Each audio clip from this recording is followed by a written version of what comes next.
Hello, welcome to the Recognitive channel, where we are about learning and relearning new things, but also things from the past, my past. This is a personal project that is sponsored by my free time.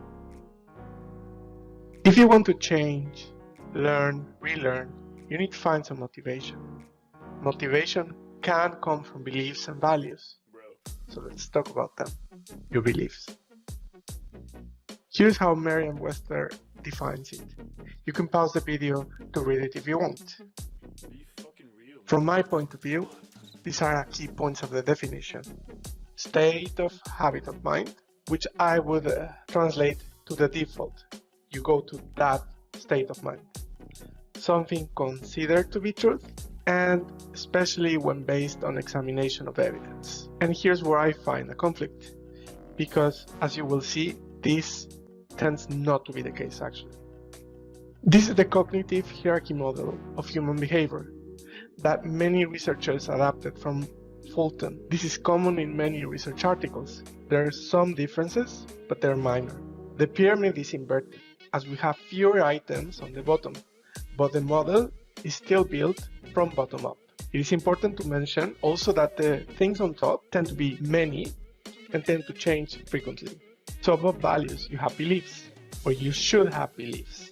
Attitudes and norms go over beliefs, and you establish rules that reinforce the beliefs and values. And those are the norms. And when you have an attitude, comes an intention to behave in a certain way, behavioral intentions. And then you actually execute it, and they are what people see, your behaviors. The question here is, do you think in your life values are at the foundation of why you behave in a certain way? Maybe, maybe not for everything. This is the simple culture model. What is culture? And it's commonly referred to the onion model. There are many versions. I was not able to find the original source, but the one that was presented to me was like this. And I like it because in the center, you have basic assumptions, not values. So there is some kind of shared assumptions that we consider to be true, and they are assumed. They're not challenged.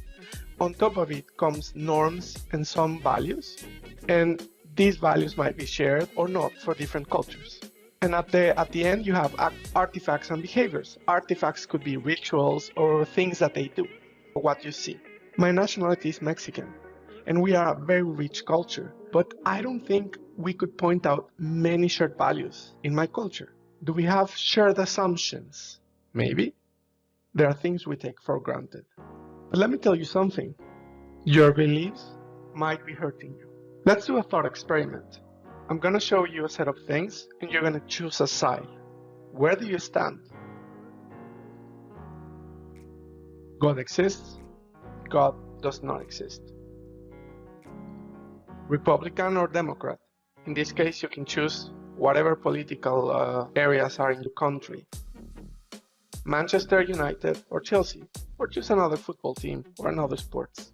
When was the last time you were able to have a productive conversation about these topics? If you haven't had a productive conversation, why is that? How strongly do you think that your point of view is right? How do you feel after having these conversations? What do they do to your relationships? Are you sure that belief that you just thought about is truly yours?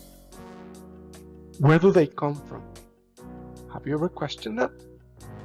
Let's do an exercise. We will do the 5-year-old simulation. Daddy, why? Manchester United is better than Chelsea. Why? Because Chicharito played there. And so what? Well, Chicharito is Mexican. Well, we should root for our countrymen. Why?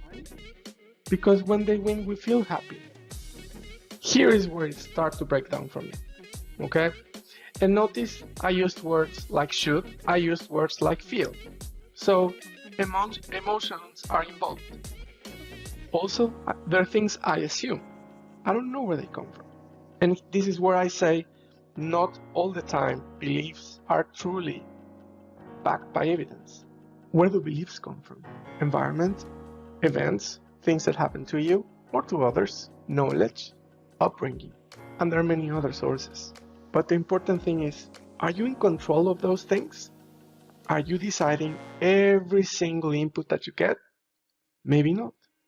But one thing is for sure, you will acquire more knowledge and you will change your environment, you will continue to change, and you will have more life experiences.